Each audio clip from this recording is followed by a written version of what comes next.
posture. Any posture is good. One should know that to be real posture in which the meditation Brahman flows spontaneously and unceasingly, not any other which destroys one's happiness. That's all. Any asana which is suitable to you, a serene state of the constitution. That's all. It is also known as Siddhasana.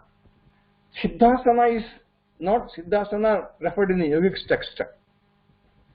Here Siddhasana is whichever the asana comfortable to you. That's what Shankara is telling today. Same thing. That which is well known as the origin of all beings, in support of whole universe, which is immutable and in which the enlightened are completely merged. That is Siddhasana. Siddhasana is the origin of all beings and support of the whole universe, which are enlightened or completely merged. That is Siddhasana. But Siddhasana in a particular yogic posture is different. Here it is only eternal Brahman. Asana is once again eternal Brahman. Asana itself. What is communicating here? Even whatever you sit here, sit in a particular posture, that posture itself is eternal Brahman. Yeah, it's very interesting. Next, Mula Bandha. What is that Mula? Is it talking about Muladhara? Yes, it is spoken in Yoga Shastra. Here, Brahman is the root, Mula. That's what he's telling here. Brahman is the Mula, root of all existence, on which the restraint of the mind is based, is called the restraint root, which should always be adopted.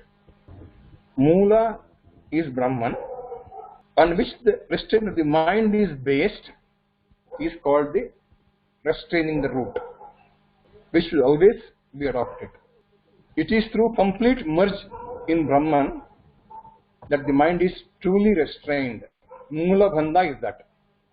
Mula Bandha is restraining the mind, etc., through complete merge in Brahman, is Mula Bandha.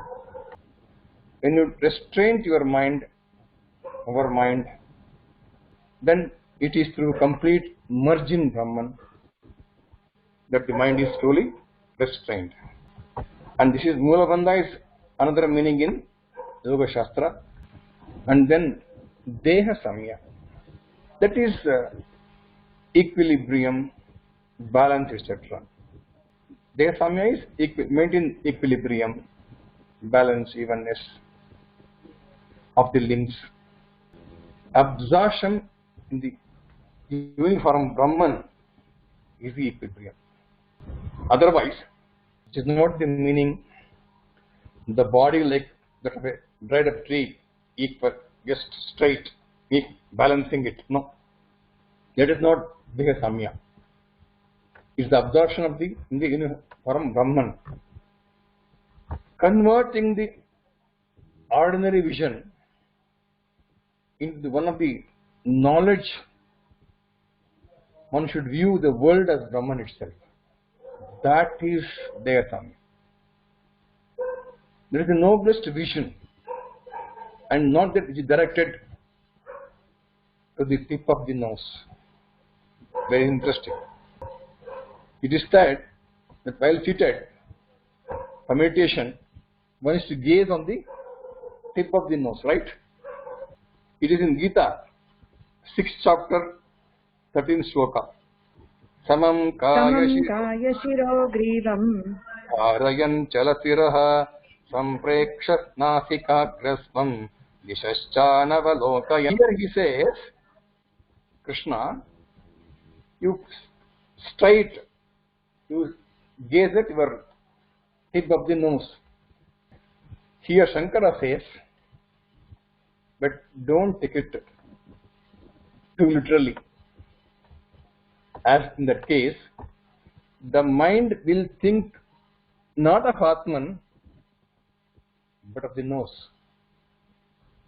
Interesting. If you strictly follow that literally, what happens is, Your mind thinks on the nose than the Atman. It is once again, he is not denying Gita. He himself, he also wrote Bhashyan,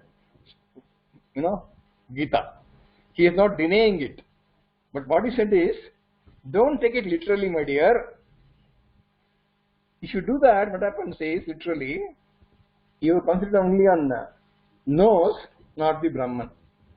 As a matter of fact, one is to concentrate one's mind on Atma alone, having aside all external things.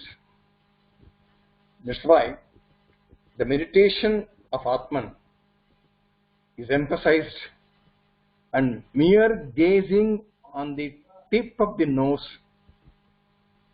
is not the meditation.